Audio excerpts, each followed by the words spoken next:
Syarat kasih kepada Allah, kepada Tuhan adalah sangat setia. Itu dalilnya begitu. Engkau harus berlaku sangat setia kepada segala ketetapan, ketentuan, aturan, hukum-hukum yang dituliskan Musa. Itu. Kasih kepada manusia adalah mengajarkan manusia untuk tunduk dan patuh kepada ketetapan-ketetapan Tuhan. Bagaimana mungkin Anda bisa kasih kepada anak istri? Jangan ke orang lain dulu, ke anak istri aja dulu. Anda mengajarkan mereka menjadi Kristen, sementara Kristen adalah agama yang didirikan oleh orang Farisi sebagai orang neraka. Bagaimana Anda dikatakan kasih? Anda mengajarkan Kristen kepada anak istri Anda, sementara Kristen itu adalah agama yang tidak diajarkan oleh Yesus. Kristen itu adalah agama yang berdoa kepada Yesus, bernubuat demi nama Yesus, bermujizat demi nama Yesus, mengusir setan dengan nama Yesus. Dan Kristen itu adalah satu-satunya agama yang memanggil Yesus Tuhan. Dan Anda tahu bahwa Yesus akan mengusir orang-orang yang memanggil Dia Tuhan dengan mengatakan, enyahlah daripadaku, engkau semua pembuat kejahatan. Bagaimana mungkin Anda dikatakan kasih kepada anak istri? Anda mengajarkan satu konsep di mana konsep itu bukan diajarkan oleh Allah Bapa.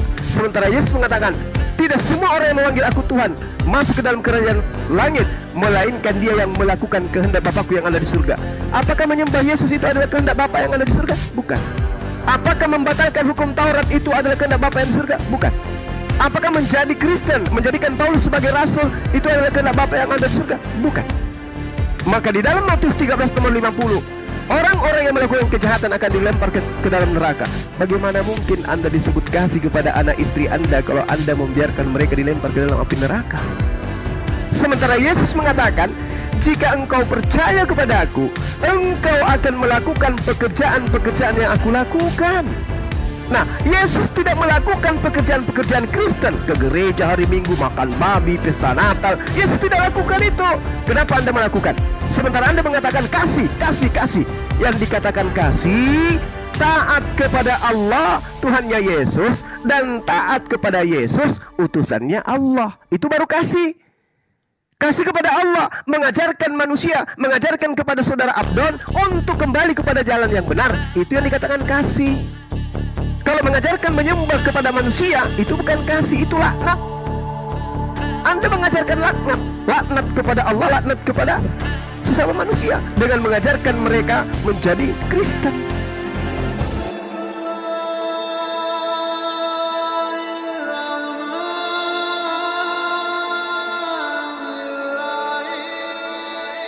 Sekarang kan sudah terbukti. Memang Pak Abdan sudah pernah ketemu Tuhannya, Pak? Sudah manusia sudah pernah melihat. Kita kan dasar kita itu buku pelajaran itu adalah buku Alkitab. Itu yang kita pelajari. Oke, Saudara Abdon. Lalu bagaimana dengan konsep iman orang Yahudi, Bang, yang mengatakan Tuhan itu tidak serupa dengan apapun? Ya, itu kan Yahudi. Kitabnya beda. Oh. Berarti Yahudi dan Kristen dalam konsep Tuhan dan objek Tuhannya berbeda gitu? Iya, berbeda pemahaman karena dia tidak melihat. Bukan berbeda pemahaman, objeknya, objek Tuhannya. Kan Tuhannya orang Yahudi tidak serupa dengan apapun. Objeknya beda. Karena apa? Berarti Tuhan Anda, dengarkan, berarti Tuhan Anda dengan Tuhan Kristen beda. Tuhan Anda dengan Tuhan Kristen. Ya saya kan ya, Tuhan Yahudi dengan Tuhan Anda beda. Ya beda dong. Yahudi. Oh beda. Nah sekarang kalau Tuhannya beda, Kristen ini dari mana? Makanya naturnya kamu lihat dulu, ya. Bang, Yahudi, kita bicara tadi Anda mengatakan jangan berteori. Kitabnya orang Yahudi, Yeremia 10 nomor 6. Tidak ada yang serupa dengan engkau. Laisa kamitslihi syai'. Tidak ada yang serupa dengan engkau. Tidak ada yang serupa dengan dia. 1 Tawarik 17 nomor 20. Tuhan tidak ada yang serupa dengan engkau. Itu kitab orang Yahudi mengatakan dan Islam mengatakan Tuhan tidak serupa dengan makhluk. Nah, Kristen Tuhannya makhluk. Ini ajaran dari mana ini, Bang? Nabi mana yang mengajarkan bahwa Tuhan itu manusia? Itulah yang namanya teori dan praktek. Mereka hanya teori saja, sama seperti kamu. Tidak pernah prakteknya. Maksud ini sudah praktek bahwa Tuhan pencipta langit dan bumi itu dengar. Ini sudah praktek ini. Ini adalah kalam, ini ketetapan Tuhan bahwa Tuhan sang pencipta tidak serupa dengan makhluk. praktek Anda kemudian itu, menteorikan dan mempraktekkan, dengarkan. Anda Ya, mempraktekkan Tuhan pencipta langit dan bumi. Tuhan pencipta langit dan bumi itu adalah manusia. Yang saya tanyakan, praktek yang seperti ini itu dipraktekkan dan dipercontohkan oleh siapa? Udah, Nabi mana ya. yang telah mempraktekkan menuhankan manusia? Nabi mana? Coba Oke. tunjukkan ke kita, silakan. Jadi, kalau Yesus itu sudah mempraktekkan kuasa Allah itu, ya, itulah guru yang sebenarnya. Dia bisa berteori dan dia bisa mempraktekkan. Tapi kalau Anda belajar kepada guru yang tidak bisa mempraktekkan, bagaimana Anda tahu tentang mobil? Bang. Mobil tidak ada di hadapanmu. Jangan potong dulu, saya ngomong. Saya ngomong nih. Enggak. Kalau di anak sekolah minggu mungkin bisa Anda berkhutbah. Di saya nggak bisa. Semua perkataan Anda akan ditapis. Gini bang, Yesus ketika mempraktekkan pekerjaan yang dia praktekkan itu pekerjaan sebagai Tuhan atau sebagai utusan Tuhan? Justru karena itu nih, guru itu biar murid-muridnya pintar, harus dia bisa berteori sebelum mempraktekkan. Nah, oke. Sebagai guru, sabar bang, sabar. Sebagai guru dia mempraktekkan sebagai utusan atau sebagai Tuhan? Kalau sudah ditunjukkan itu prakteknya, baru murid-murid, oh ini guru, oh ini mobilnya. Kalau hanya teori, mobil. Abang, kedewasaan kita itu tercermin dari pola pikir kita. Pertanyaan saya sederhana. Yesus mempraktekkan sebagai utusan Tuhan atau sebagai Tuhan? Dia Jawab. mempraktekkan Tuhan dan utusan. Hanya saja utusan itu kamu teori, prakteknya utusan nggak tahu kamu. Perkataan Anda saya garis bawahi. Ya. Anda mengatakan dia mempraktekkan Tuhan. Itu ajaran dari mana? Ajaran dari dia sendiri, guru yang Di mana Yesus mengatakan bahwa aku Tuhan yang mempraktekkan sebagai Tuhan? Sementara dengar, saya kasih dalil. Yesus mengatakan makananku adalah melakukan pekerjaan, mempraktekkan pekerjaan yang harus aku kerjakan, yang diperintahkan oleh Bapa yang mengutus aku. Di mana itu? Anda mengatakan dia mempraktekkan sebagai Tuhan. Dia membangkitkan orang mati, dia menyembuhkan orang sakit. Dia kan Bagaimana dengan Petrus? Ya kan? Bagaimana dengan Petrus yang membangkitkan Nabita? Kita bikin bicara Petrus. Tunggu. Kalau membangkitkan orang mati itu adalah bentukan praktek ketuhanan, bagaimana dengan Petrus yang membangkitkan Nabita? Nabita bangkitlah. Gimana tuh bang? Iya, karena apa? Dia punya guru yang bisa mempraktekkan. Paham nggak? Paham nggak itu? Yes. Oke. Baik. Kalau Anda berguru kepada guru yang tidak mempraktekkan, tidak mampu mempraktekkan, Anda nggak perlu belajar sama guru yang tidak mampu mempraktekkan. Oke, saya kunci perkataan saudara. Yesus melakukan pekerjaan karena melihat Bapa melakukan. Petrus melakukan pekerjaan karena melihat Yesus melakukan, kata Anda. Sekarang yang mana yang Tuhan? Petrus atau Yesus atau dua-duanya? Atau tiga-tiganya dengan Bapa? Yesuslah yang kamu tampak. Itu namanya praktek. Kamu kalau berteori aja nggak kelihatan. Yesus mengatakan, aku tidak melakukan pekerjaan kecuali melihat Bapa melakukan. Berarti Yesus mencontoh. Siapa mempraktekkan? Dengarkan. Alamak. Yesus mengatakan, aku melakukan pekerjaan sebagaimana Bapa melakukan pekerjaan tersebut. Berarti Yesus mencontoh apa yang dipraktekkan oleh Bapa. Petrus Anda katakan mencontoh apa yang dipraktekkan oleh Yesus. Berarti tiga-tiganya setara gitu, sama-sama Tuhan. Karena satu dan yang lain saling mencontoh. Bukan mencontoh, melakukan. Bahwa namanya Allah Maha Pencipta, Dia bisa menciptakan. Dia bisa menciptakan, itulah guru sebenarnya. Paham nggak? Jadi kalau kita belajar pada guru yang hanya berteori saja, itu jong cuma. Bang, saya ajarin. Biar abang ini bisa paham. Di dalam kitab saudara. Saya ajarin karena ini Bible. Saya lagi penginjilan. Dengarkan. Yohanes 5 nomor 19 jelas sekali dikatakan, aku berkata kepadamu, sesungguhnya anak tidak dapat mempraktekkan sesuatu dari dirinya sendiri, jikalau tidak ia melihat Bapa mempraktekkannya. Sebab apa yang dikerjakan Bapa itu juga yang dikerjakan anak. Petrus Anda katakan mempraktekkan, membangkitkan Nabita karena melihat Yesus melakukan itu.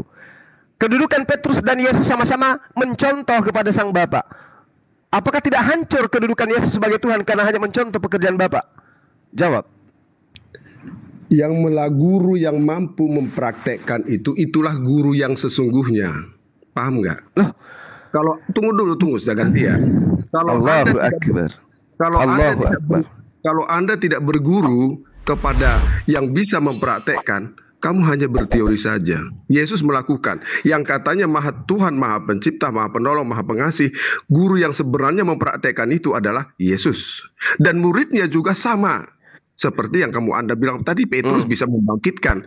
Itulah guru Berarti Petrus juga Yesus yang sesungguhnya. Berarti Petrus juga Tuhan. Bukan. Berarti itu Petrus juga muridnya. Tuhan. Kan muridnya. Loh, kenapa dia murid? Kenapa Yesus dia murid? mengatakan, akulah guru. Kan udah dibilang kamu harus belajar kepada guru yang nyata. Yang Tapi bisa mempraktikkan.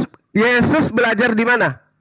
Lah, kamu kan sudah belat-belit kayak gitu kamu jawabnya. Biar belajar di Ya, mana? dia guru. Sebelum dia guru, dia belajar di mana? Kalau saya tanya Tuhan belajar di mana, kan kamu bingung jawabnya. Nah, Tuhanlah yang tidak belajar karena dia maha mengetahui. Yesus tidak maha mengetahui. Markus 11 nomor 13, musim buah ara pun dia tidak tahu. Apakah pantas dia menjadi Tuhan? Apa artinya itu?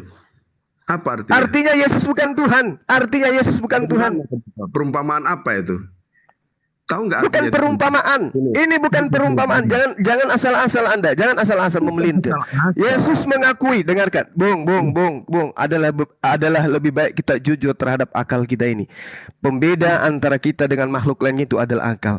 Di dalam Yohanes 7 nomor 16 jelas sekali Yesus dengan mulutnya berkata, ajaranku tidak berasal dari Yesus itu sendiri. Ajaranku tidak berasal dari diriku sendiri.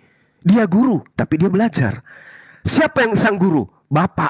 Mana buktinya? Baca Amsal 3 nomor 11 nomor 12. Bapak adalah ayah dan anak didik adalah anak, murid. Yesus adalah anak, dia murid yang berguru kepada Bapak. Makanya dikatakan ajaranku tidak berasal dari diriku sendiri. Yohanes 7 nomor 16. Yohanes 5 nomor 19. Aku berkata kepadamu, sesungguhnya anak tidak dapat mengerjakan sesuatu dari dirinya. Tidak bisa mempraktekkan apa-apa tanpa melihat Bapa mempraktekkan sesuatu. Selesai kan sampai di sana? Maka pertanyaan saya tadi, Bang, maka pernyataan saya di awal, sabar. Pernyataan saya di awal, laisa kamitslihi syai'. Tuhan pencipta langit dan bumi, Tuhan yang disembah oleh Yesus tidak serupa dengan makhluk, apalagi menjadi Yesus. Selesai. Silakan. Oke. Saya pengen tahu kamu jawab. Kapan Allah itu, Bapa itu mempraktekkan? Nah, bagus Anda bertanya seperti itu.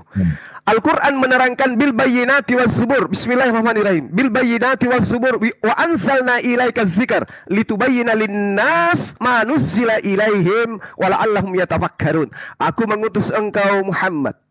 Aku menurunkan kepadamu Al-Quran agar engkau menerangkan kepada manusia apa yang telah diturunkan, apa yang telah diatur, apa yang menjadi ketetapan, apa yang menjadi hukum-hukum kepada mereka, agar mereka memikirkan. Jadi pekerjaan Allah adalah mengajarkan kepada manusia sesuai dengan keinginannya. Maka para rasul, para nabi mengajarkan, menyampaikan apa yang dikehendaki oleh Allah, apa yang dikehendaki oleh penciptanya. Makanya dikatakan aku datang untuk mengajarkan apa yang diinginkan oleh pencipta agar engkau lakukan dalam kehidupanmu. Seluruh nabi mengatakan itu. Yesus pun demikian. Makanya dikatakan, aku tidak berkata-kata dari diriku sendiri. Ajaranku tidak berasal dari diriku sendiri. Aku datang bukan atas kehendakku sendiri. Lalu kenapa yang seperti ini Anda tuhankan? Oke, silakan. Jadi apa yang bisa dipraktekkan oleh Muhammad yang Anda sebut tadi itu? Menyembah kepada Allah, mengajak Bani Ismail seluruhnya, Bani Adam seluruhnya untuk menyembah satu hakikat pencipta langit dan bumi, Allah yang maha suci, maha tinggi. Oke, saya hargai pendapatmu. Artinya teori-teori mempraktekkan itu harus perlu. Anda sudah ngambil Petrus. Petrus bisa mempraktekkan gurunya yang sudah diajari, bisa membangkitkan orang mati. Kamu sendiri menjawab. Nah, kira-kira kamu bicara tentang Muhammad, apa yang bisa dipraktekkan? Loh, Bang, dengarkan saya, Bang.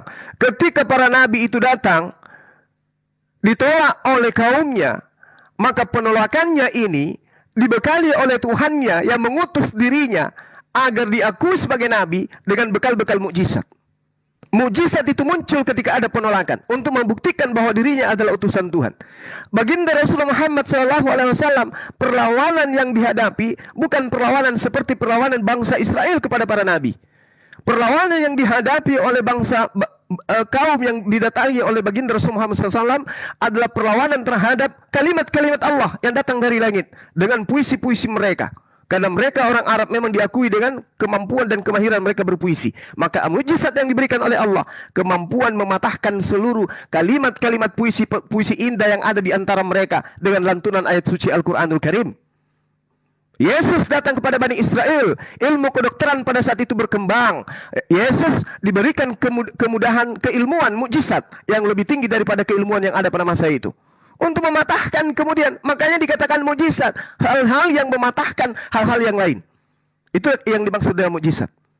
Jadi ketika Anda mengatakan, kenapa Rasulullah Muhammad SAW itu tidak mempraktekkan membangkitkan orang mati? Tidak relevan dengan masyarakat yang ada di sekelilingnya pada masa itu. Nggak relevan. Orang lumpuh berjalan itu tidak relevan kepada baginda Rasulullah Muhammad SAW. Relevannya hanya pada masa Yesus alaihissalam. Maka sekarang kalau Anda mengatakan ketuhanan Yesus itu didukung oleh dia mampu membuat orang lumpuh berjalan, maka saya katakan Ibu Ida lebih pantas Anda tuhankan, karena dia nyata di depan Anda sekarang. Ida Dayak. Yesus itu hanya ada di tulisan Anda, di kitab-kitab yang terjemahan demi terjemahan yang sudah 2000 tahun yang lalu. Tapi Ida Dayak Anda lihat dengan mata kepala Anda sendiri, dia bisa membuat orang lumpuh berjalan. Tuhankanlah dia kalau Anda mau. Silakan.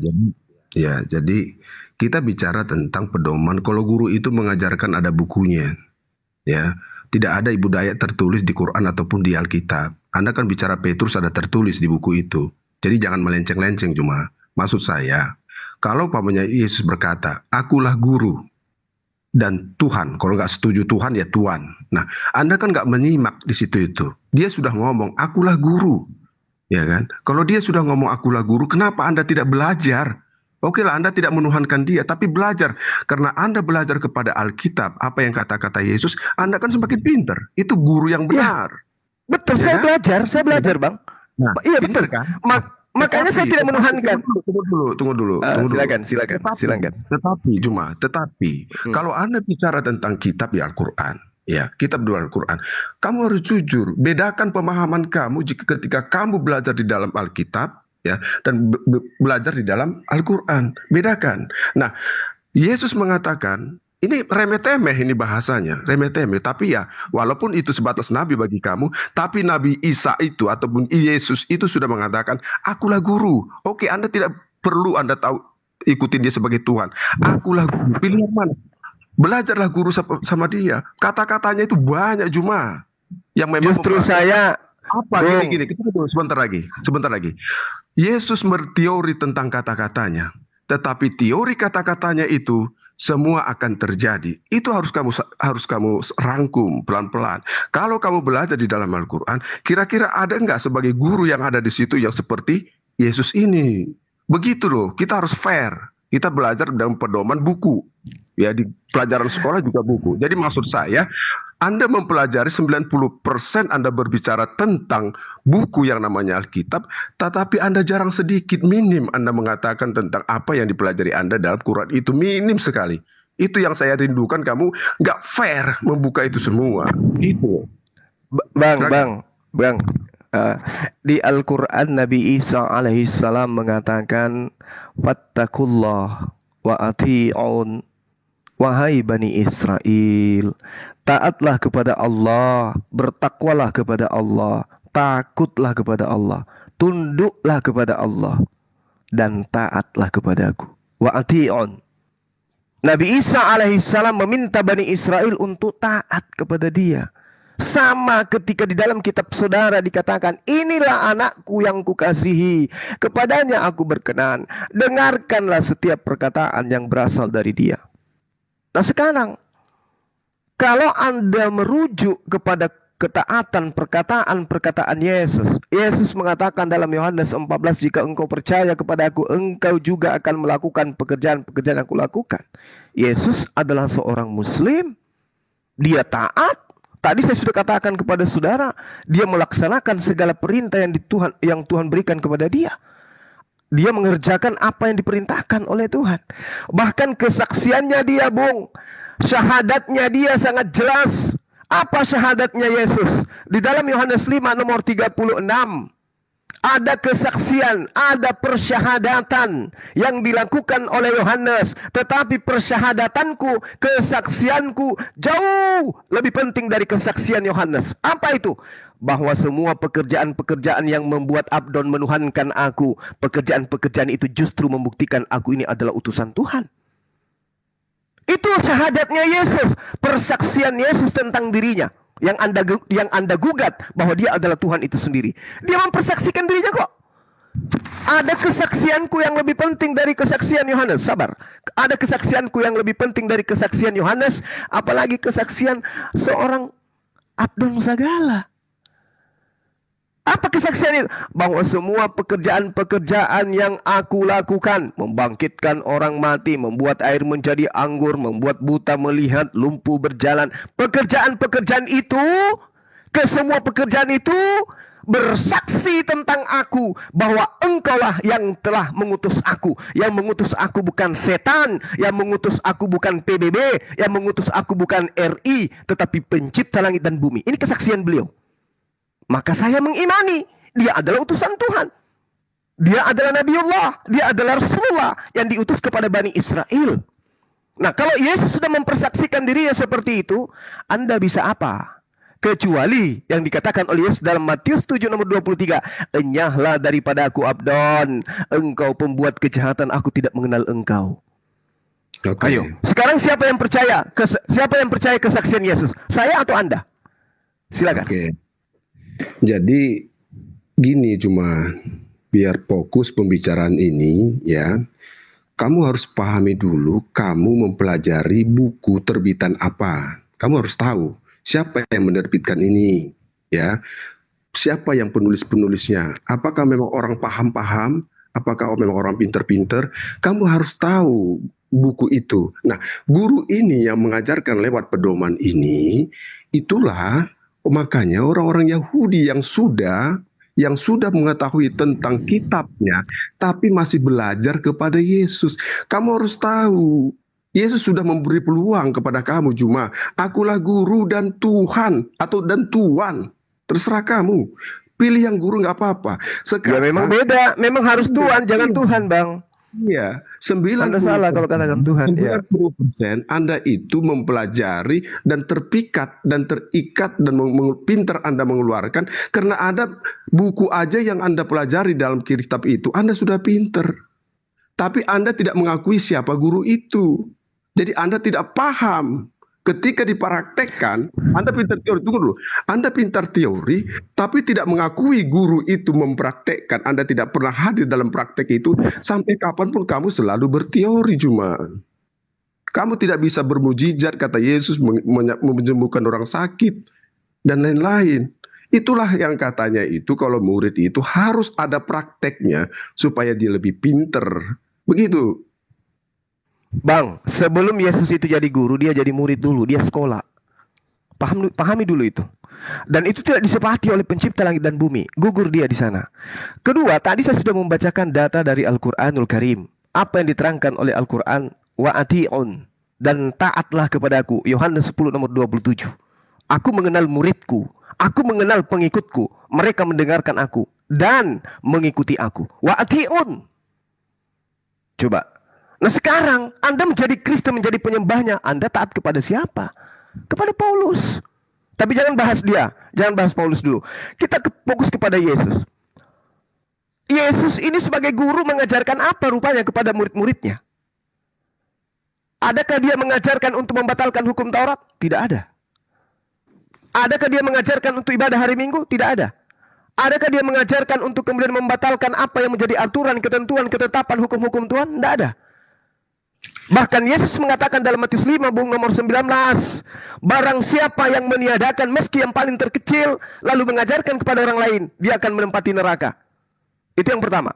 Kedua, yang harus Anda perhatikan perkataan-perkataan saya setelah ini.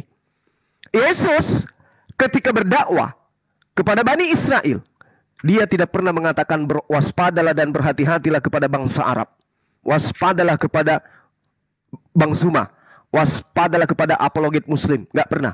Yesus mengatakan kepada murid-muridnya, waspadalah kepada Paulus, waspadalah kepada Paulus, waspadalah kepada Paulus. Orang Farisi, ragi Farisi, keturunan Benyamin, keturunan serigala, penyesat, antikristus. Lalu kemudian dikatakan, celakalah mereka. Ular beludak, keturunan ular beludak. Kepada siapa kita harus waspada menurut Yesus? Kepada siapa? Kepada penulis-penulis kitab saudara, orang-orang Farisi. Di dalam Matius 15 nomor 23, Matius 23 nomor 15. Ya, jelas sekali Yesus mengatakan, celakalah engkau wahai orang Farisi, Matius 15. Engkau menyeberangi lautan, menjelajahi daratan, mentobatkan orang non-Yahudi masuk ke agamamu, menjadi orang neraka, dan 2 kali lebih jahat daripada engkau sendiri. Kalau Anda itu mampu menelaah, menelusuri sampai kepada ujung daripada data itu, maka Anda akan mendapatkan agama Anda sebagai agama orang-orang yang ada sebagai ahli neraka. Kenapa? Orang Yahudi, Bang, orang Farisi, ahli Taurat, mendirikan sebuah agama. Agama yang didirikan bukan Islam, tapi agama yang didirikan adalah Kristen. Makanya saya katakan kepada Anda di awal pertemuan tadi, orang-orang Yahudi memiliki Tuhan beda dengan orang-orang Kristen. Ini kenapa? Karena ahli Taurat meninggalkan Yerusalem, keluar meninggalkan Yerusalem, mengajarkan sebuah konsep, menjual anak Maria sebagai Tuhan, dan diaminkan oleh Romawi dan Yunani, menyebar sampai ke Indonesia, dan itu Anda menjadi pengikutnya. Apa kata Yesus? Celakalah orang Farisi yang menyeberangi lautan, menjelajahi daratan, mendirikan agama, mentobatkan orang masuk ke agamanya menjadi orang neraka, dan 2 kali lebih jahat daripada mereka. Satu-satunya agama yang dibentuk oleh orang Farisi adalah agama Kristen. Catat itu, Bang. Jangan sombong. Jangan sombong terhadap kebenaran. Silakan. Oke, makasih. Saya bukan sombong. Itulah ciri-cirinya kamu, cuma kalau berteori itu terlalu panjang, prakteknya pendek. Prakteknya, contoh seperti saya guru. Ini mesin mobil, saya gambarkan dulu. Ini klepnya, ini dekselnya, ini kabulatornya, ini injeksinya. Itu muter-muter, muridnya yang mendengar itu gak sampai tergambar ke sana kalau tidak ada mobil itu dipraktekkan. Guru yang benar, Yesus sendiri yang mengatakan, akulah guru. Nah, jadi maksud saya gini, maksud saya Anda 90% dari Anda berteori bercerita, tetapi Anda tidak mengambil satu pun dari kitab yang Anda pelajari. Kita harus fair gitu loh. Nah, selalu ini pembahasan. Kenapa? Karena memang terbitan buku ini diisi oleh yang diilhami. Gitu loh. Maksud aku, siapa gurunya, murid-murid yang menuliskan ini atau orang-orang pengikut yang menulis ini, tak siapapun itu, dia berdasarkan kepada gurunya. Maka orang selalu memanggil guru, guru. Orang Yahudi pun mengakui dia seorang guru. Bang Abdon sebagai ahli Taurat. Maksud saya gini, cuma Bang Abdon gini. Mempelajari pernyataan saya, Bang. Jangan potong dulu. Mempelajari, saya juga mempelajari dalam sisi 2 kitab ini. Saya pelajari walaupun terjemahannya saja, tapi saya yakin terjemahan itu ya tidak beda jauh lah, ya. Maksud saya di sini, Anda selalu berteori, tetapi Anda tidak pernah berteori di dalam kitab yang Anda pelajari. 90% Anda selalu meyakinkan buku ini, tetapi Anda mematahkan sendiri. Anda pelajari, tapi Anda patahkan. Guru yang mana Anda pelajari itu? Bang, gini bang. Untuk mengetahui sesuatu itu palsu, kita ambil sesuatu itu dan kita kaji. Untuk mengetahui uang itu palsu, uang itu kita ambil dan kita teliti. Untuk mengetahui cincin emas itu palsu, kita ambil cincin itu lalu kita uji. Itu teorinya seperti itu, dan prakteknya seperti itu, ilmu logikanya seperti itu. Oke? Jadi kalau Anda mengatakan, kenapa Anda menggunakan kitab itu? Ya untuk membongkar bahwa ini bukan firman Tuhan. Tapi saya tidak sedang ingin membahas itu, Bang. Saya hanya ingin tahu dari Abang, orang Farisi ketika keluar dari Yerusalem, agama apa yang didirikan? Itu aja dulu poinnya. Agama apa yang dibentuk oleh orang-orang Yahudi? Di luar daripada praktisi orang Yahudi itu sendiri. Ingat, di dalam Galatia 2 nomor 14, Paulus sendiri mengatakan orang yang tidak bersunat adalah orang yang hidup secara kafir. Pertanyaan saya kepada saudara, agama apa rupanya yang didirikan oleh orang Yahudi di luar daripada praktis Yudaism sebagai praktisi Torah? Tolong jujur kepada kebenaran. Ini kitab saudara, Matius 23 nomor 15, ada sebuah konsep yang diajarkan oleh orang Farisi di luar daripada orang-orang Yahudi, di mana pengikutnya adalah orang neraka dan 2 kali lebih jahat daripada orang-orang Farisi itu sendiri. Tolong jawab saya dengan jujur, karena waktu saya tidak lama. Saya minta saudara jujur, agama apa yang didirikan oleh orang-orang Yahudi setelah mereka keluar daripada praktisi Torah itu sendiri? Silakan. Anda bicara agama, ya. Tapi Yesus tidak pernah, gurunya itu tidak pernah mengatakan agama, tapi memberikan edukasi tentang kehidupan ini, mempraktekkan pekerjaan-pekerjaan Allah itu. Jadi Yesus adalah bukan guru seperti kamu bilang guru dunia itu. Dia guru daripada kerajaan Allah, dia juga guru dalam dunia ini. Dia mempraktekkan apa? Dia mempraktekkan. Tunggu dulu. Dia mempraktekkan pengajarannya apa? Tentang siapa Bapak itu, tentang siapa dia. Benarkah dia guru yang benar? Tentang mempraktekkan itu tentang penciptaan. Tunggu dulu, jangan potong. Saya tadi diam mendengarkan kamu lama, ya. Jadi guru yang sebenarnya itu tidak ada guru yang lebih hebat kalau tidak bisa mempraktekkan. Sekarang saya tanya, guru yang mana Anda ikuti? Nah, saya ngikuti Yesus, Bang. Saya ngikutin, makanya semua pernyataan yang saya katakan tadi adalah pernyataan Yesus. Anda sudah semua yang saya sampaikan ke abang itu adalah pernyataan Yesus, pernyataan guru saya. Gini, kalau Anda kan seorang praktisi, ya, ataupun seorang punya bela diri lah, ya. Yang namanya satu bela diri itu di zaman sekarang itu hanya satu Anda pelajari, Anda KO. Paham nggak maksud saya? Anda lebih paham di Alkitab, tapi Anda lupa dasar-dasar kamu yang ada di Al-Quran. Anda tidak menguatkan, Anda tidak kuat di situ. Kalau Anda kuat di situ dasar kitab perguruan kamu, bawakan itu kitab ini gitu loh. Jangan kamu masuk tapi nggak tahu tentang apa perguruan ini yang punya Alkitab. Anda mengajari tapi hanya teori. Anda bukan murid dari satu perguruan ini. Ini kita bicara bela diri dulu nih. Tapi dasar kamu bela diri kamu itu, yang dasarnya itu, tapi kamu tidak mempelajari. Kenapa? Kamu lemah mungkin di situ untuk mengalahkan perguruan ini. Kan gitu simpelnya. Maksud saya, mana prakteknya bela diri kamu yang dalam kitab itu, berikan kepada jurus-jurusnya untuk menghantam yang namanya Alkitab ini. Jangan Anda mempelajari kitab Alkitab, tapi kamu sendiri mematahkan. Kan lucu itu. Bukan murid yang baik seperti itu. Abang, harusnya itu abang begini berpikirnya. Ini orang bukan dia punya kitab, kok dia lebih tahu daripada saya. Dia guru kungfu, tapi kitab-kitab kungfu, ya, dia selesaikan dengan mudah. Kok saya sendiri tidak? Kamu berteori. Karena Anda sombong terhadap kebenaran. Bukan saudaraku. Bukan Anda sombong dan angku terhadap kebenaran. Adakah yang salah yang saya sampaikan dari tadi, dari perkataan-perkataan Yesus?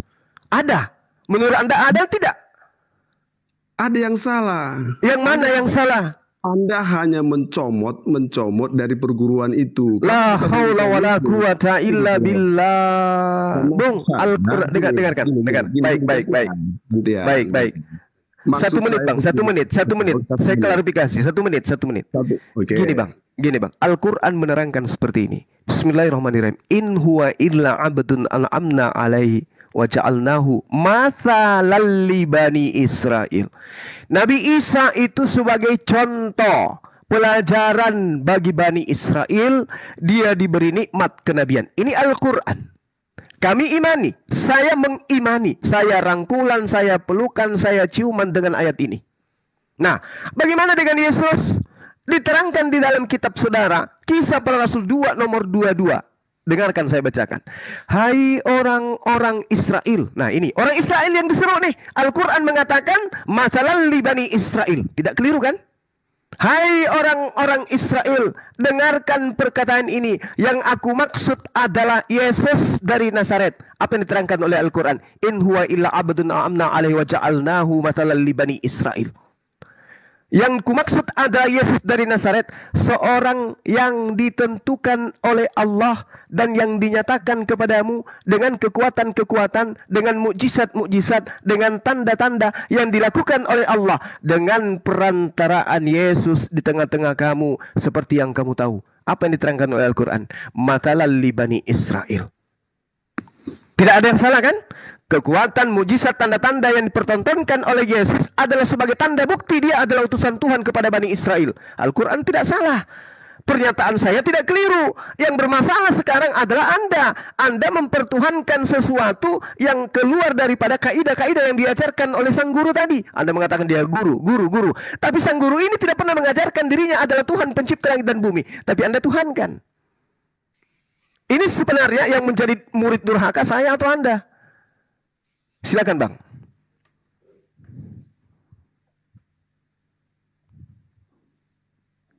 Meow.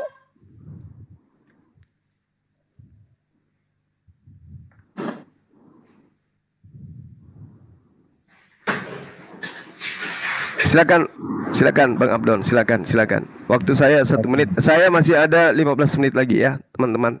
Ya, jadi silakan gini. Bang Abdul. Oke, makasih.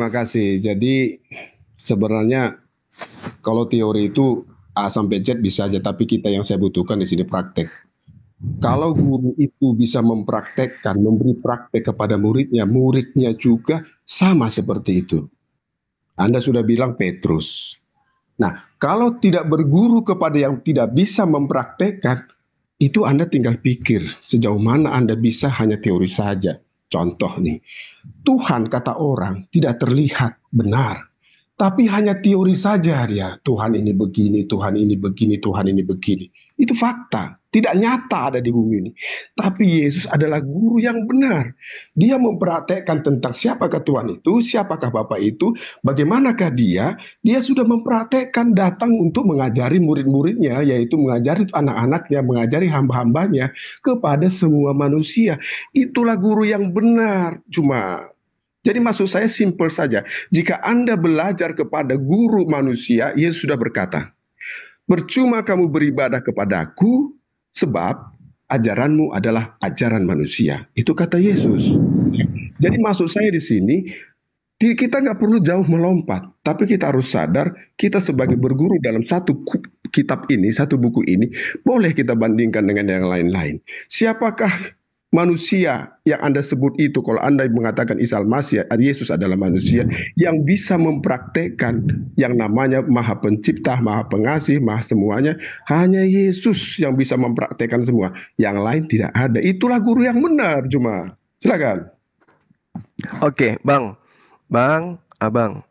Saya masih melihat pada diri Abang ini ada tanda-tanda untuk mendapatkan hidayah. Sayang sekali Anda tidak menggunakan akal di dalam menakar setiap ucapan-ucapan Yesus dan juga ucapan yang saya sampaikan. Jadi gini Bang Abdon, kalau Anda berbicara mengenai praktek, berarti Anda akan saya giring kepada kondisi di mana Yesus itu adalah seorang Muslim. Dia bukan Kristen, Yesus itu. Tadi di awal Anda mengatakan Yesus tidak mengajarkan agama. Anda keliru. Matius 5 jelas dia katakan, jika hidup keberagamaanmu tidak lebih baik, tidak lebih sempurna daripada ahli Taurat, engkau tidak akan masuk ke dalam kerajaan surga. Kepada Jadi siapa agama itu? yang kepada Bani Israel. Kepada Bani Israel. Kepada siapa? Orang-orang ahli Taurat kan? Kepada Bani Israel. Kenapa? Dengarkan Bang. Pada saat Yesus berkata di depan Bani Israel, di situ tidak ada penyembah mereka. Penyembah Yesus. Tidak ada orang-orang pemakan babi di sana. Tidak ada orang tidak bersunat di sana. Camkan itu baik-baik. Maka Paulus mengatakan dalam Galatia 2 nomor 14, orang yang tidak bersunat adalah orang yang hidup secara kafir. Yesus tidak mungkin dikerumuni oleh orang-orang kafir. Satu. Yang kedua, di dalam pengajaran Yesus, Bang, Matius 23, nomor 23, Matius 23 dari satu perikop Anda baca dari nomor 1. Yesus meminta kepada murid-muridnya agar jangan seperti ahli Taurat. Kenapa? Mereka mengajarkan Taurat tapi mereka tidak mempraktekkan. Tidak ada bedanya dengan Kristen hari ini. Mengambil kitab perjanjian lama tapi dia tidak praktekkan. Bahkan tadi di awal Anda mengakui Tuhan yang ada di dalam perjanjian lama beda dengan Tuhan Anda. Itulah bukti. Yesus mengatakan apa? Jangan kau ikuti mereka. Makanya saya tidak ikuti Kristen. Karena orang-orang ahli Taurat saja yang menteorikan tapi tidak mempraktekkan Taurat, kami tidak perlu ikut kepada mereka, kami nggak percaya. Nah itu poin. Kemudian, Bung, kalau Anda mengatakan Yesus itu adalah guru dan murid yang baik adalah mencontohi apa yang dipraktekkan oleh gurunya, maka saya katakan Anda lah yang kena dengan pernyataan Yesus. Percuma mereka menghormat kepada aku, tapi apa yang mereka lakukan adalah perkataan manusia. Anda menuhankan Yesus, menyembah Yesus, ibadah hari Minggu, makan babi, tidak bersunat. Itu ajaran siapa? Ajaran manusia, bukan ajaran Yesus. Coba kita lihat. Yesus mengajarkan kemudian bersyahadat. Yohanes 17 nomor 3. Persaksiannya di dalam Yohanes 5 nomor 36 yang saya bacakan kepada saudara.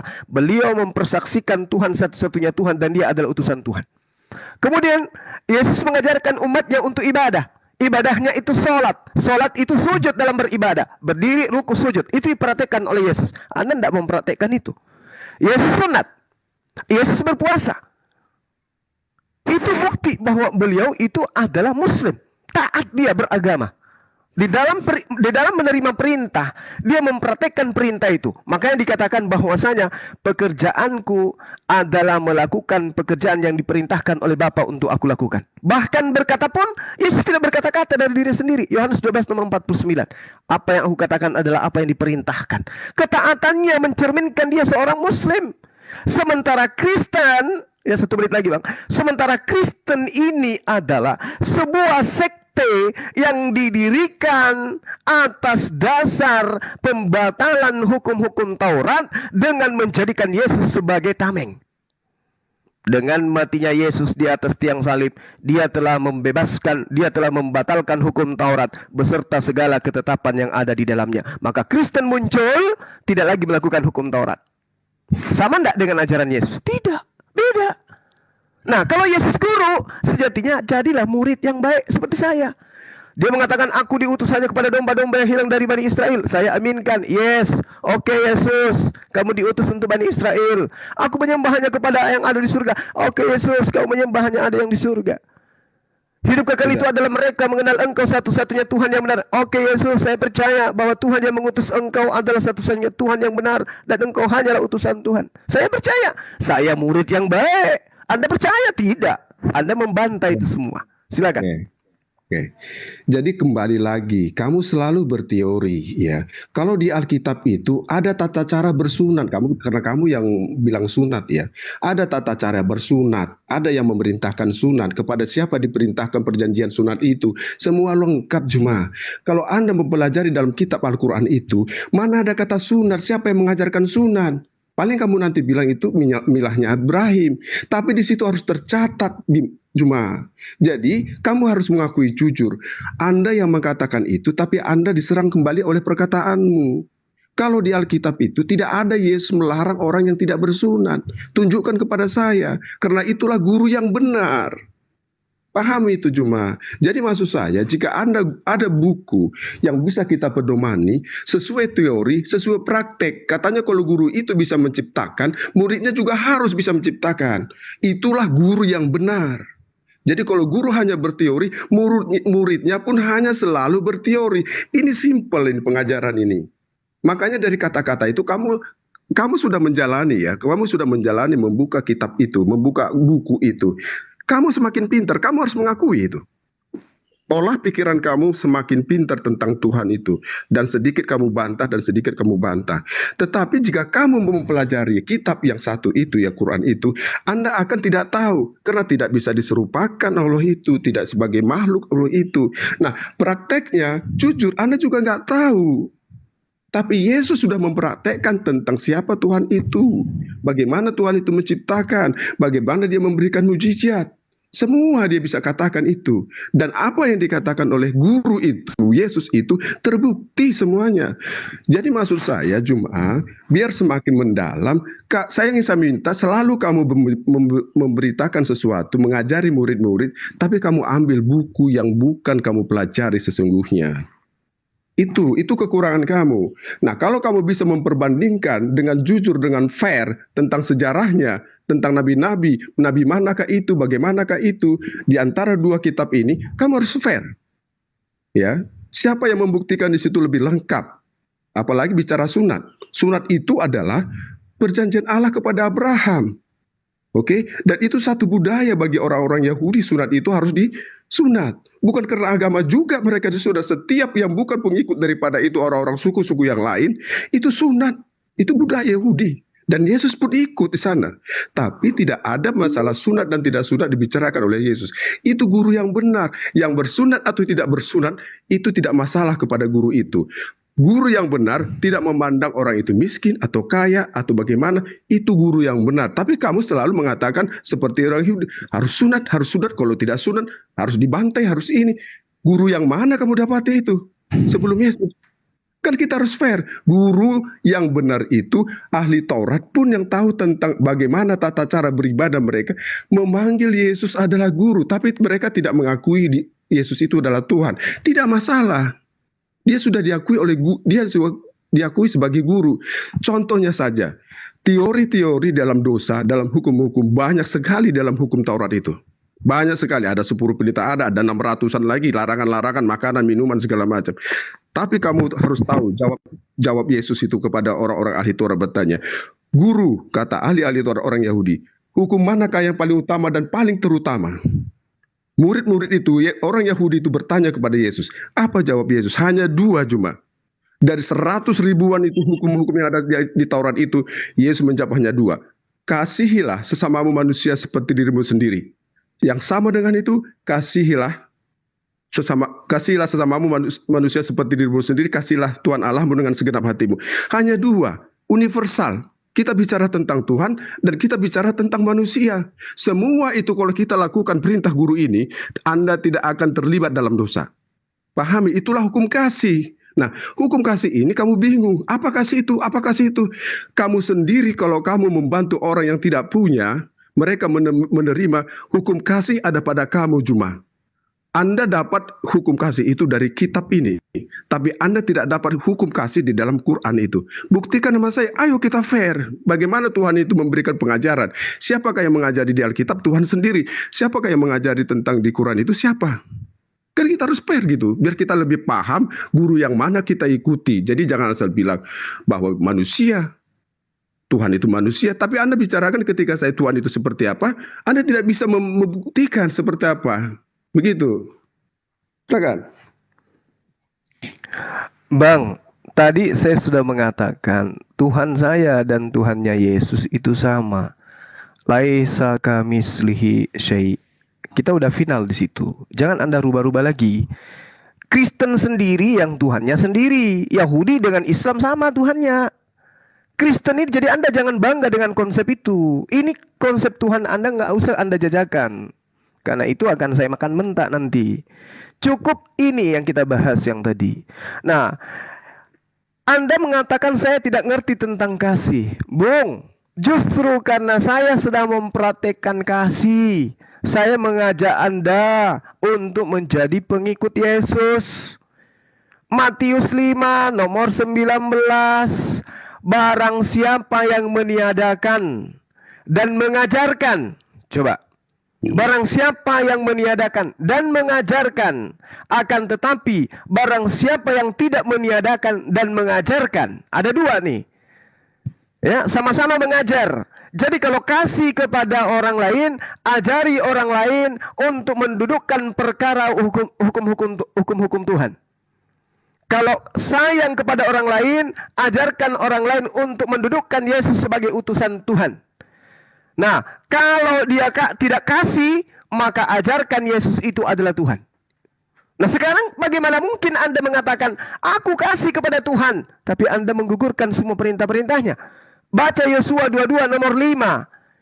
Bukti kasih kepada Allah, kepada Tuhan adalah menjalankan dengan sangat setia semua ketentuan-ketentuan yang dituliskan di dalam firman Tuhan berdasarkan apa yang diserahkan kepada Musa. Baca itu, Bang. Itu kitab kasih. Yosua 22 nomor 5. Syarat kasih kepada Allah, kepada Tuhan adalah sangat setia. Itu dalilnya begitu. Engkau harus berlaku sangat setia kepada segala ketetapan, ketentuan, aturan, hukum-hukum yang dituliskan Musa. Itu. Kasih kepada manusia adalah mengajarkan manusia untuk tunduk dan patuh kepada ketetapan-ketetapan Tuhan. Bagaimana mungkin Anda bisa kasih kepada anak istri? Jangan ke orang lain dulu.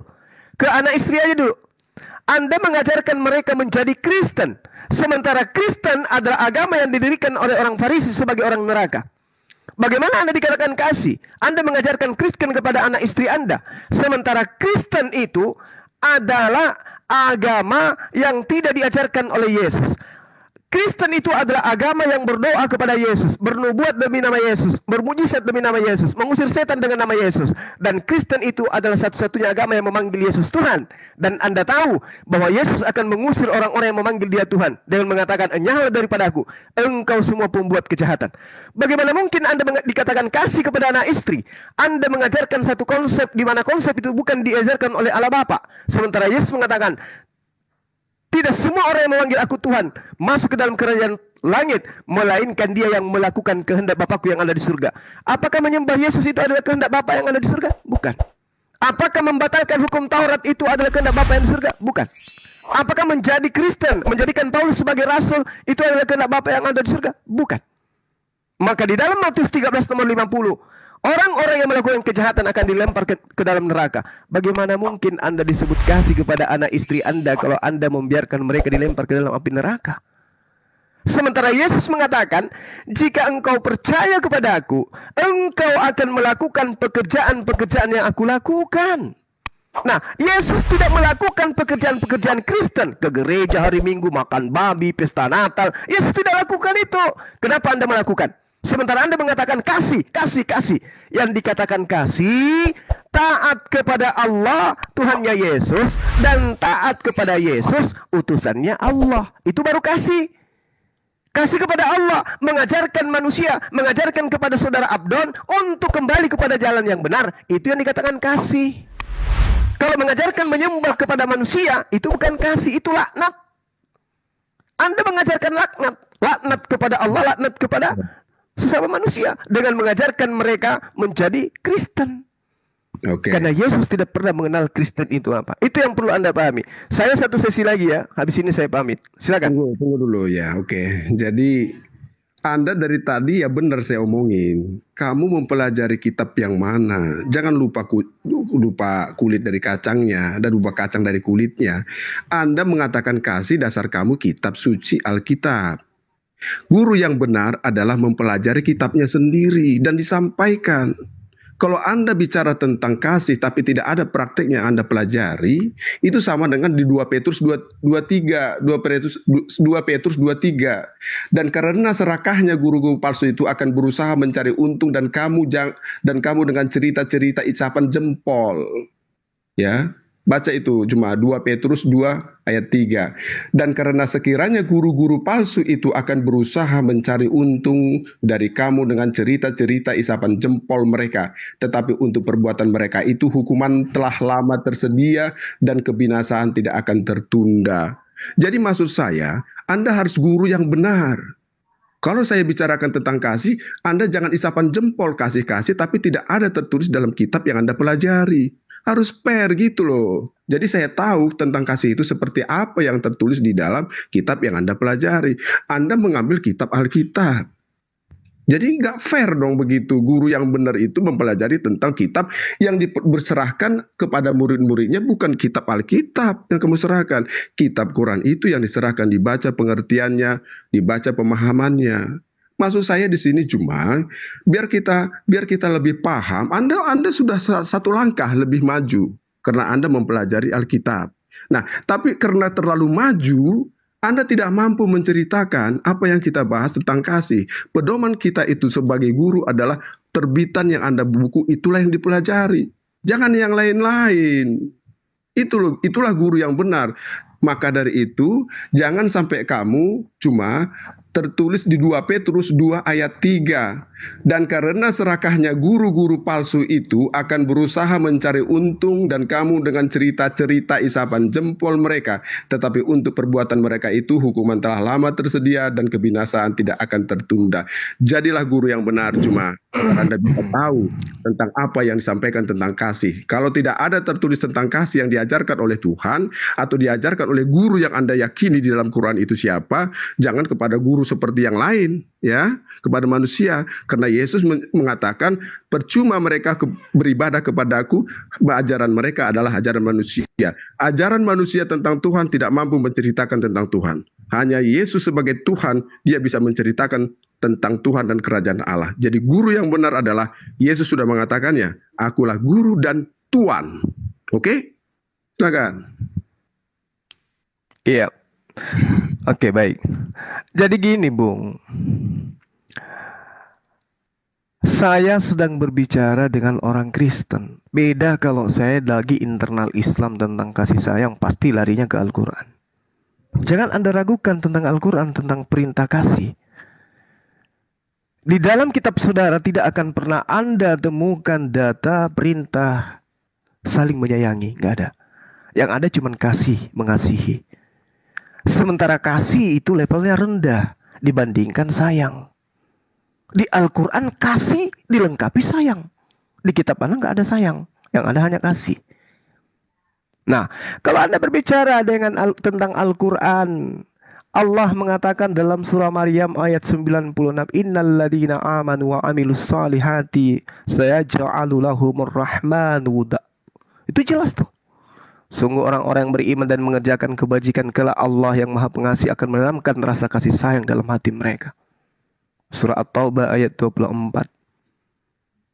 Itu kasih sayangnya itu jelas sekali. Bagaimana perintah Allah di dalam kehidupan umat Islam agar mereka kemudian menjaga anak-anaknya, hartanya, istrinya dari api neraka. Dengan cara apa? Mengajarkan mereka untuk mentaati perintah-perintah Tuhan.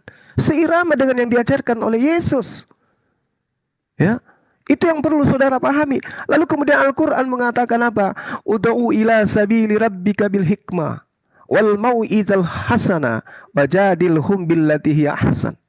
Serulah abdon, serulah manusia kepada jalan Tuhanmu dengan cara hikmah dan pengajaran yang baik, dan berdebatlah dengan mereka dengan cara-cara yang baik.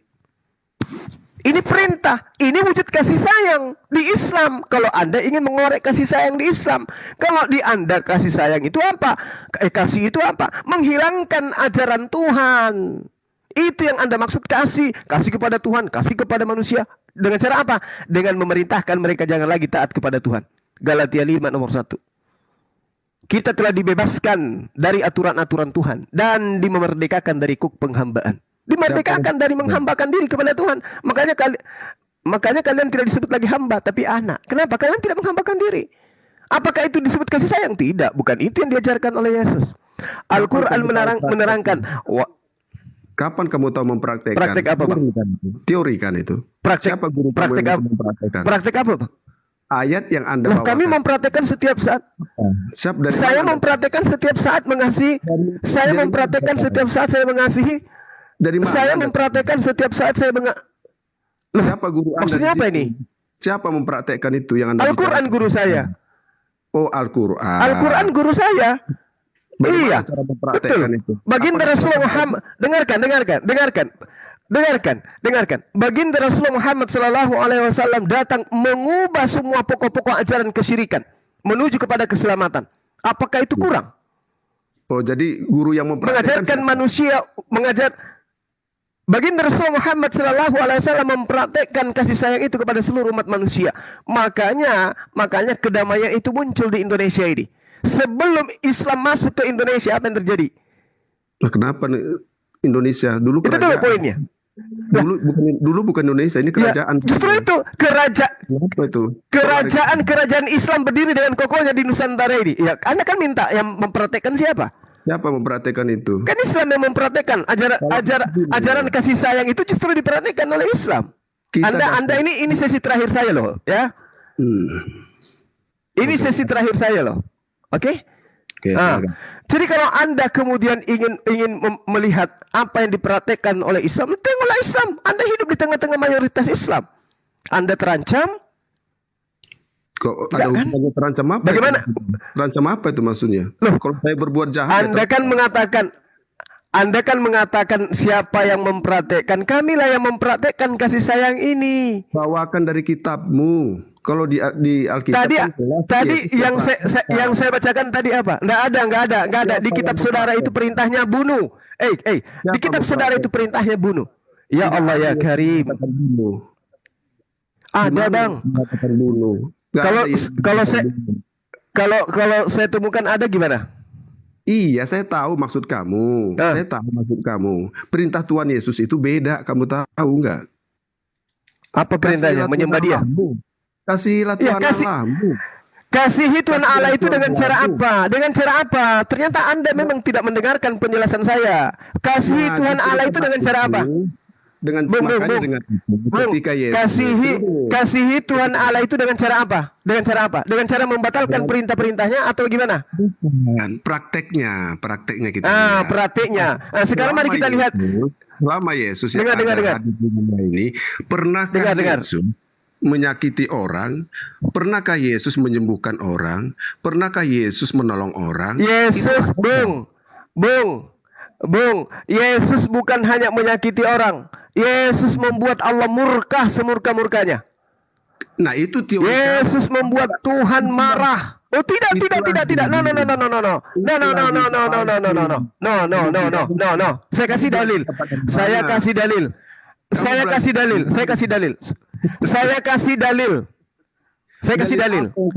Di dengarkan dulu. Sabar. Kalau perlu lepaskan kacamatanya biar Anda bisa dengar dengan baik. Dengarkan. Di dalam kitabnya orang Yahudi, Tuhan mengatakan di dalam Ulangan 27, terkutuklah orang yang tidak mempraktekkan hukum Taurat ini dengan perkataan. Orang Kristen tidak lagi tidak mempraktekkan dengan perbuatan. Sorry. Sabar. Anda kan minta data kan? Saya kasih data. Di dalam kitabnya orang Yahudi, Tuhan sendiri yang memproklamirkan, terkutuklah orang yang tidak mempraktekkan hukum Taurat ini dengan perbuatan. 1. 2. Di dalam Kejadian 17 nomor 14, bunuhlah setiap orang yang tidak bersunat karena dia telah membatalkan hukum perjanjian kekalku. 2. Apa yang dilakukan oleh Yesus kemudian? Membebaskan orang-orang Kristen untuk tidak mempraktekkan perintah-perintah Tuhan. Apa akibatnya? Dia mati secara apa? Terkutuk. Kalau matinya saja terkutuk, jangan mimpi dia mau masuk surga. Oke? Kenapa? Ini, saya kasih data. Sebelum Anda bicara, saya kasih data.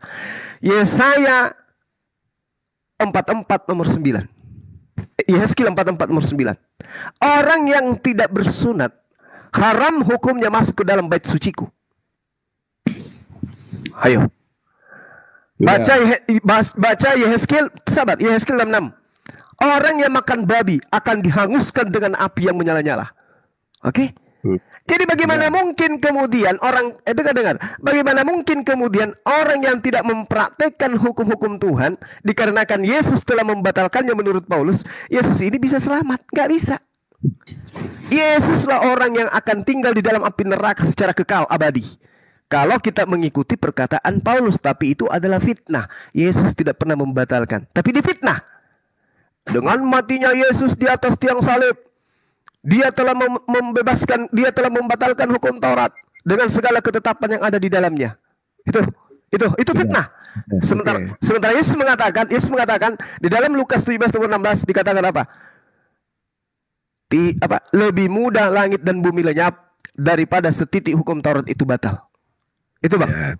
Itu perkataan Yesus. Batal makanya antara Tuhan yang disembah oleh Yahudi dan Tuhan yang disembah oleh Kristen itu berbeda. Makanya syariat yang dilakoni oleh orang Yahudi dengan syariat yang diperhatikan oleh Kristen itu berbeda. Apa buktinya? Itu membuktikan bahwa Kristen ini bukan ajaran Yesus. Demikian dari saya Bang Abdon, teman-teman yang ada di sini, sabar-sabar Anda boleh tanggapi, saya dengarkan nanti. Saya pamit dulu. Bang Zuma. Jadi silakan. Jadi saudara Abdon ini dia menuntut kepada Bang Zuma karena Jangan Bang Zul jangan di ini dulu. membahas Biarin Bible, dulu. dia mau Biarin dulu. Saya mau ngomong dulu. Saya biarin dulu. Saya biar selesaikan dulu dengan Juma. Jadi pemahaman tentang hukum Taurat, pemahaman tentang apa yang diajarkan oleh Yesus, kamu tidak mengerti ajaran siapakah yang layak penggenapan itu, ya. Kalau Anda makan babi, sunat, Anda tidak tahu apa yang dikatakan Yesus tidak pernah dalam rangka untuk menghilangkan satu pun dari hukum Taurat itu. 10 perintah Allah cuma tidak ada namanya sunat di situ. Tidak ada yang namanya makan babi di situ. Jangan dulu potong. Saya jadi pemahaman seperti ini kamu tidak tahu apa kitab Taurat, apa yang namanya kitab Mazmur, Yesus. Jadi perbedaan makna yang guru sebenarnya yang bisa memerintahkan yang benar adalah Yesus. Contoh, pahami ini di Quran juga ada, di Taurat juga ada. Ada larangan, ada perintah jika wanita yang berzina harus dihukum rajam. Itu orang Yahudi itu. Wanita yang berzina kedapatan harus dihukum rajam. Itu perempuan yang berzina itu dibawa oleh ahli-ahli Taurat orang-orang Yahudi ke hadapan Yesus. Mereka bertanya kepada Yesus sang guru itu, "Guru, di dalam titah kami, di dalam hukum kami, jika ada berzina perempuan maka wajib akan dilempar sampai mati atau dihukum rajam. Bagaimana pendapatmu, guru?" Itu kok kata orang-orang Yahudi. Nanti Anda bisa cari di Alkitab, ya. Nah, apa jawab Yesus? Ya, itulah guru yang benar. Jawab Yesus, padahal di kitab aku udah mereka, tamat itu, Bang. Aku udah tamat. Kamu tamat menghafal, ya. Padahal di kitab mereka orang Yahudi yang taat kepada hukum itu tunduk kepada perkataan Yesus. Kalau begitu kata Yesus, barang siapa di antara kamu tidak punya dosa, tidak berdosa, baiklah melempar duluan. Oke, bayangkan itu perkataan Yesus mereka tidak bisa melakukan hukum Taurat yang mereka taati, gugur mereka. Padahal di kitab itu harus diwajib dihukum rajam. Oke, nah perkataan Yesus, jika ada di antara kamu tidak berdosa, baiklah melempar duluan. Tidak satu pun terjadi mereka berani melempar perempuan itu. Apa kata Yesus kepada orang yang berdosa yang mendapatkan zina ini? Bagaimana anakku? Adakah yang melempar engkau? Apa kata perempuan itu? Tidak ada, guru. Ya. Kalau begitu aku juga tidak melempar engkau. Pergilah, jangan berbuat dosa lagi. Itulah prakteknya Allah itu Maha Pengampun. Pernah nggak kamu pelajari guru yang sebenarnya memberi pelajaran di dalam kitab itu? Di dalam kitab itu, di dalam kitab yang kamu pelajari. Itu loh. Baik, Bang. Sekarang gini. Sekarang begini. Sekarang tunggu, waktu saya tinggal sedikit. Sekarang saya tanya dulu, tunggu. Wanita tadi diampuni dosanya atau tidak? Tunggu dulu. Jangan berbuat dosa. Pergilah, jangan berbuat dosa lagi. Oke? Nah, kata-kata ini konteksnya sebenarnya wanita sudah mati dirajam oleh ahli Taurat itu, ahli agama itu. Tapi adanya Yesus di situ terjadi keselamatan bagi orang yang berdosa. Pahami itu. Kamu nggak pertanyaan saya tentang kejadian itu. Pertanyaan saya. Sabar. Pertanyaan saya, Bang. Pertanyaan saya, biar Anda jelaskan. Pertanyaan saya, wanita tadi diampuni atau tidak? Diampuni dong. Kalau dia nggak diampuni, dia mati. Diampuni. Iya. Oke. Berarti tidak Bung. Berarti tidak berguna penyaliban kan? Gini dulu. Kalau berguna penyaliban kan? Ternyata Yesus bisa mengampuni tanpa salib kan? Kamu nggak ngerti, itu kamu teori kamu. Selesaikan dulu saya. Itulah dalam kejadian itu cuma yang katanya Yesus juru selamat dengan perkataannya saja perempuan yang kedapatan berzina dan berdosa ini selamat daripada maut. Kalau tidak ada Yesus di sini, berarti diampuni. Iya, berarti diampuni. Kalau tidak ada diampuni. Berarti tidak ada penyaliban, orang pun bisa selamat, betul? Penyalipan itu beda konteksnya lagi. Kamu bawa itulah teori kamu yang nggak paham.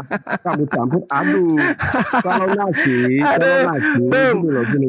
Kita bicara mobil, kita bicara mobil, Anda jangan bicara pohon. Allahu Akbar, Masya Kalau Allah. makanya kalau buku-buku itu ada ilmu ada IPA, IPS, mungkin ada pelajaran. Ternyata sia-sia kematian Yesus di atas tiang salib. Keselamatan. Ternyata Gini, dengan gini. cara mengatakan dosamu diampuni, semua orang bisa terampuni.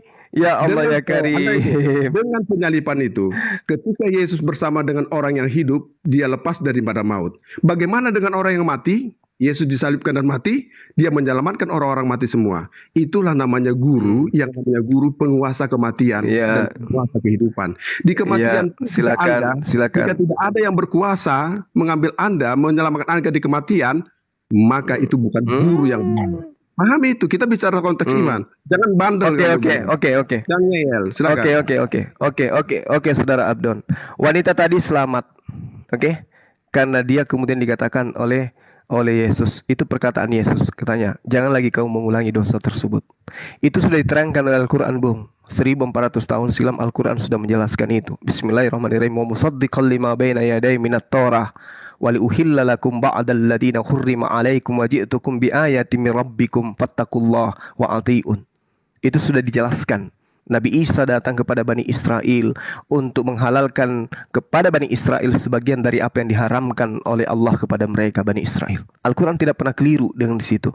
Yang menjadi permasalahan ini adalah ketika hukum kisas itu tidak diperhatikan rajam kepada wanita tersebut. Oke, nah sekarang yang jadi permasalahan penyembah-penyembahnya ini. Apakah ada pengampunan dari Yesus? Sementara Yesus mengatakan, enyahlah daripadaku engkau semua pembuat kejahatan. Makanya Anda tidak bisa menjawab tadi. Agama apa yang didirikan oleh orang Farisi? Anda nggak bisa menjawab. Agama Kenapa? Karena Anda tahu. Berkata tentang agama yang dibawakan.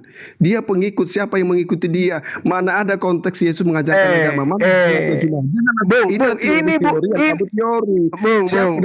Mereka berdiskusi. Anda itu,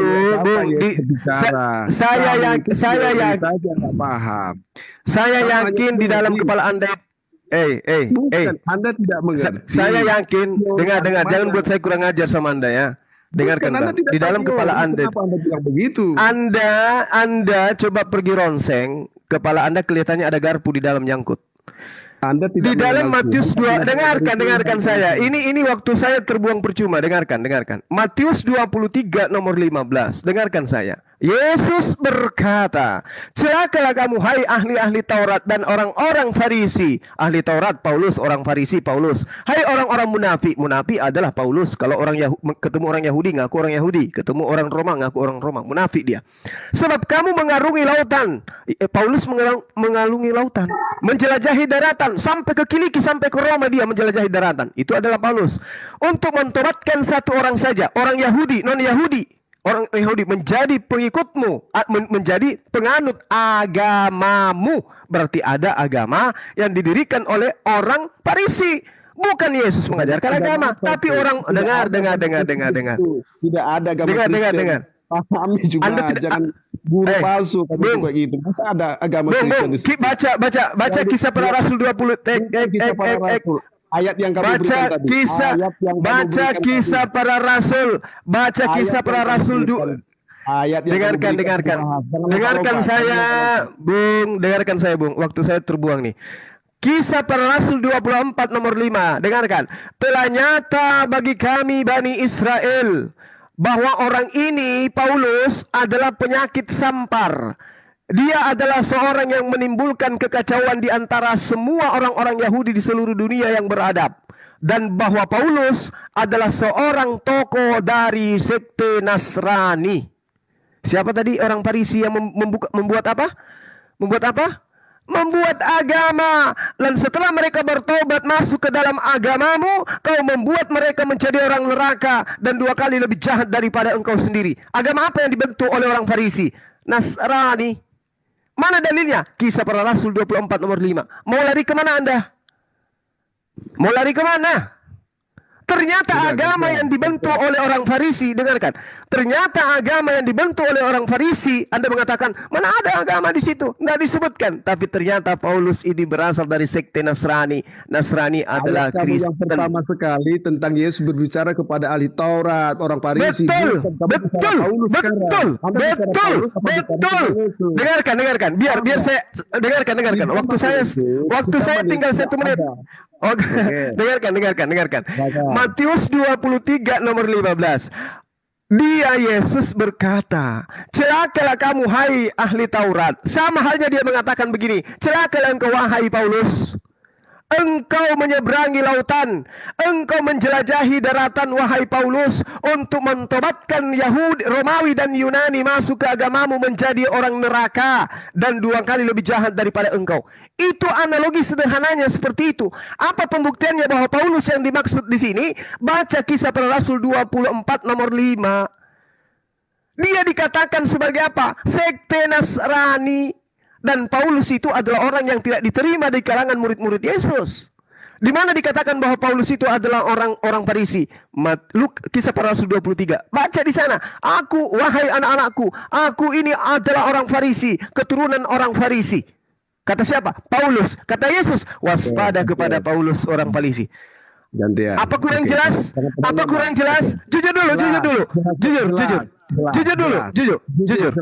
Jelas kan? Jelas bahwa agama yang didirikan oleh orang Farisi adalah Kristen, Nasrani, betul? Tidak. Itu keadaan Yesus berbicara. Oke, gantian. Tidak kata dia. Allahu Akbar. Oke. Tunggu saudara Abdan. Kalau kayak gini nggak ada habisnya. Kalau Anda masih penasaran, boleh kita uji lagi sebentar setelah saya selesaikan tugas. Saya mau mensyahadatkan orang habis sholat zuhur. Jadi saya pamit. Saya pamit. Enggak. Saya pamit. Tunggu dulu saya ngomong baru pamit. Di surat Yasin 14, kamu bicara tentang Paulus. Kamu sering mengejek dia, merendahkan dia. Di surat Yasin 14 itu tertulis Paulus juga yang dinamakan Bulus. Ya, silakan dengan pemahaman Anda, silakan. Pengabaran tentang Injil. Paulus itu sampai ke Arab. Silakan. Saya tidak sedang membahas dia sampai di mana. Kalau Anda mengatakan dia sampai ke Arab, maka lebih terpenuhi lagi Matius 23 nomor 12. Engkau menjelajahi daratan. Ternyata siapa yang menjelajahi sampai Arab? Siapa? Siapa yang menjelajahi sampai Arab? Siapa? Tunggu dulu. Paulus. Enggak, saya tanya, siapa yang menjelajahi daratan sampai ke Arab? Siapa? Paulus. Oke, baik. Paham, selesai. Ya, selesai. Oke. Kan? Sip. Oke. Kenapa kamu merendahkan? Sedangkan di kitabmu tertulis bukan saya merendahkan, Bung. Bukan saya merendahkan. Kisah Para Rasul 24 nomor 5 telah nyata kepada kami bahwa Paulus ini adalah penyakit sampar. Bukan saya yang mengatakan. Kisah Para Rasul 24. Kisah Para Rasul 24 nomor 5. Gantian. Surat Yasin 14 tertulis. Kamu bawa tafsirnya ya. Oh ya, silakan itu. Ketika kami saya sudah bantah padahal.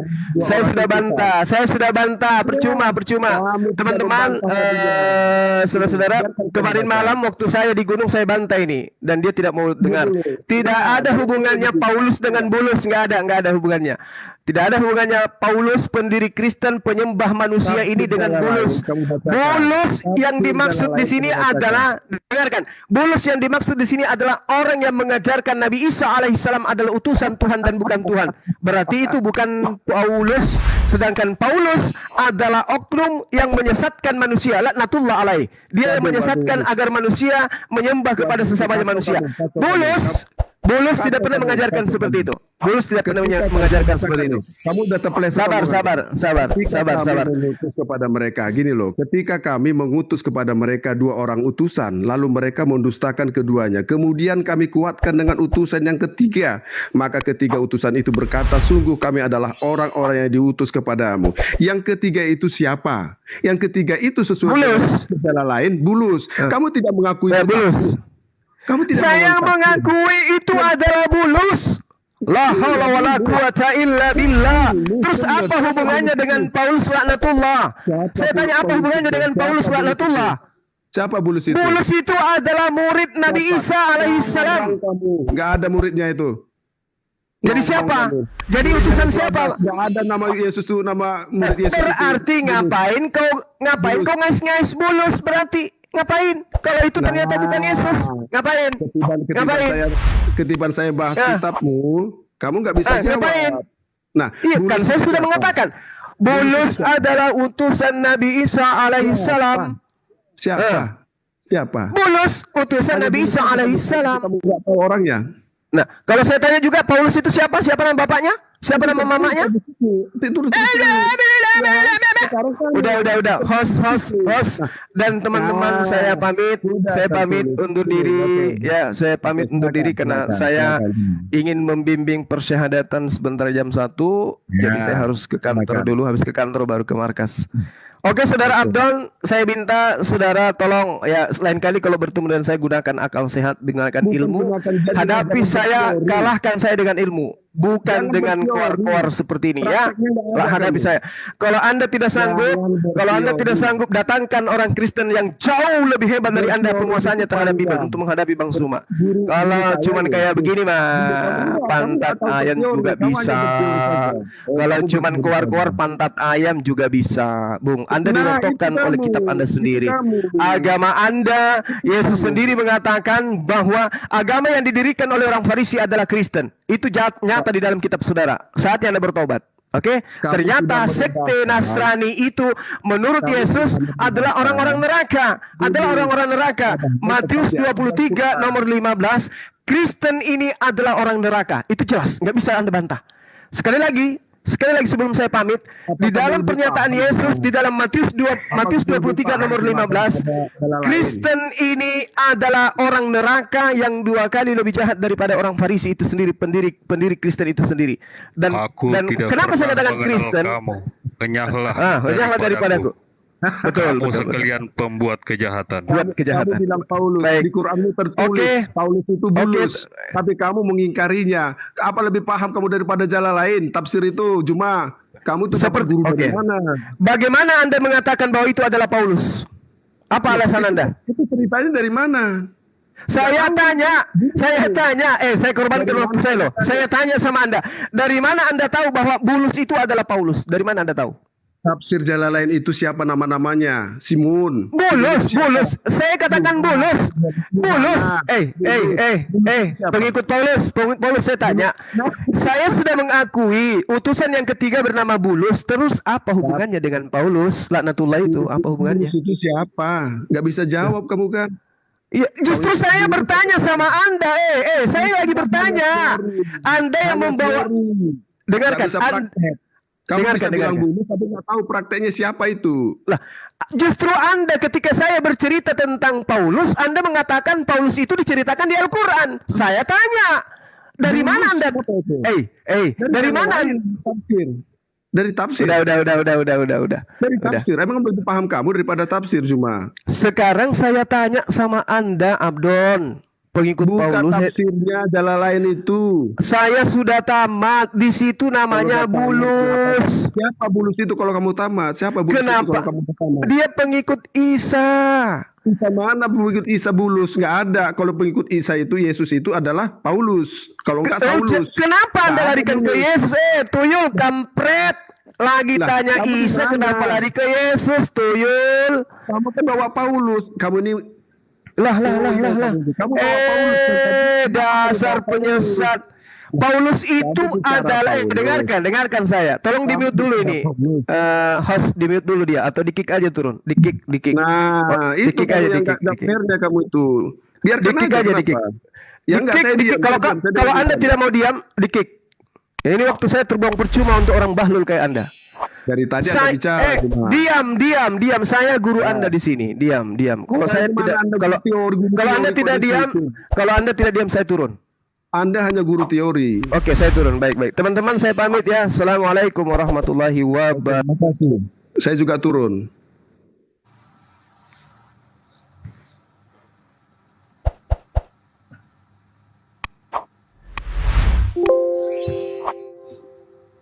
Kenapa?